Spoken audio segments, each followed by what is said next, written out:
By the time Grimm got a hold of Sam, Reed's men were kicking in the Oval Office door. She was there, and she could see that the president's protective detail was going down. The plan was for Sam to meet with Grimm in the press room where they'd figure out what the hell to do next. Of course, Grimm already had a plan, one she hadn't bothered to tell Sam about. What was going on inside the White House made the stuff in the streets look like a party. Reed's people were in there, not Black Arrow, and they were clearing it room by room. Reed had disabled most of the security from third echelon. The EMP had taken care of the rest. All the president had left was Secret Service. And they weren't enough. You see, the name Lucius Galliard got Grimm's attention. She knew he was a businessman Reed was working with. But Reed kept things compartmentalized, and that was one of the aspects of his operation Grimm had no access to. It pissed her off. What Grimm did know was that Reed was meeting Galliard at the memorial in the morning, right after some bullshit photo op speech the VP was giving. Galliard's people were handling event logistics, which was why he'd be there. Grimm took it to the president, who didn't like the coincidence. She wanted to know what they were talking about, and that meant getting Sam on site for audio surveillance. And more, if necessary. How did Sam get on site at the Lincoln Memorial? Easy. Secret Service acting on orders from the president got him there. Why'd they do that? Now, that's a little trickier. So now Sam knew everything. Knew that the best friend he'd murdered had betrayed him for the best reason in the world. Knew that the thing he'd helped Lambert build needed to be utterly destroyed. He was his own man now. And all his ties to his old life were gone. Except for Grimm. She called me to call in a favor.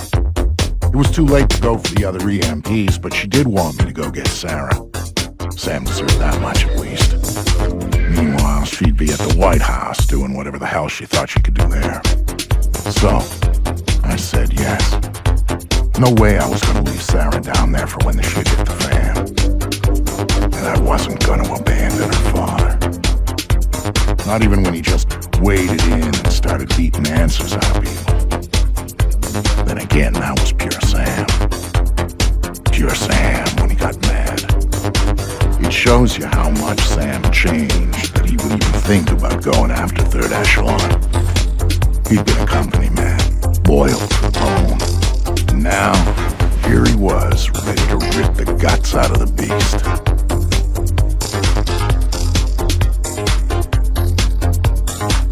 When Sam came to me for help, I wasn't gonna say no.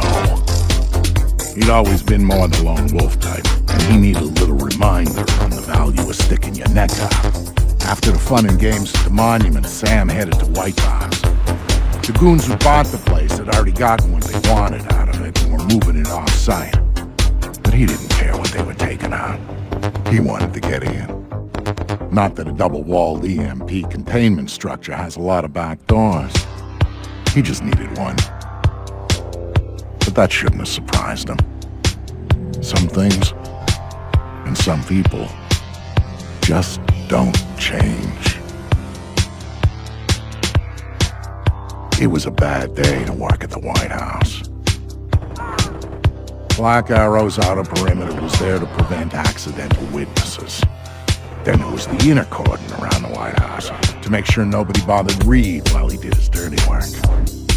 After all, the army was eventually going to get its ass in gear and start airlifting people into the city. Then there was going to be some explaining to do. Reed's solution was brilliant. If the cavalry showed up after he'd taken out the president, then Black Arrow was there to help secure the White House and our new president. If not, Black Arrow would be the scapegoat, and their resistance would buy enough time for him to finish the job.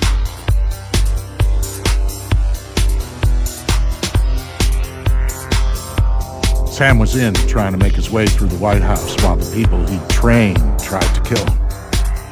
As for Grim, well, she had the hard part. That was good enough for Sam. He was going in, and he wanted them to know he was coming.